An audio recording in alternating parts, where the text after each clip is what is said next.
Hello everyone, welcome back to my another mini vlog. প্ৰায় এটামান বজাৰ কথা আমাৰ গাঁৱতে বহা সাপ্তাহিক বজাৰৰ পৰা দেউতাই লৈ আনিলে মোৰ কাৰণে বহুত কেইটা খোৱা বস্তু এটা এটাকে মই আপোনালোকক দেখাইহে গৈছো আৰু ইয়াৰ মাজতে মোৰ সবতকে প্ৰিয় হৈছে এই চানাটো পেকেট চানাতকৈ মই এই খোলা চানাটো খাই বেছি ভাল পাওঁ দেউতাও জানে যে কথাটো সেইবাবে মোৰ কাৰণে এইটো চানা লৈ আনিছে দেউতাই আকৌ বজাৰৰ পৰা আজি অলপ ছাগলী মাংস লৈ আনিছে ছাগলী মাংসটো বনোৱাৰ আগতে আমাৰ ঘৰত ভেজ খোৱা কেইজনৰ কথাও কিবা ভাবিব লাগিব নহয় আমাৰ ঘৰত বাৰু দেউতাই খায় সেইবাবে মই দেউতাৰ বাবে বনাবলৈ লৈছো বুট মটৰ আৰু আলুৰ চব্জি এটা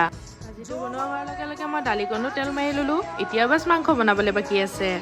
ছাগলী মাংস বনাবলৈ যে বহুত টাইম লাগে সেয়ে মোক গেছত বনাবলৈ মানা কৰিলে ঘৰৰ মানুহে বহুতখিনিয়ে গেছ গুচি যাব বোলে সেইবাবে মোক কৈছে জুইতে বনা তই উপায় নাই আৰু ঘৰৰ মানুহৰ কথাটো শুনিব লাগিব গৰম হলেও আৰু বনাইছো মই জুইৰ আগতে বহি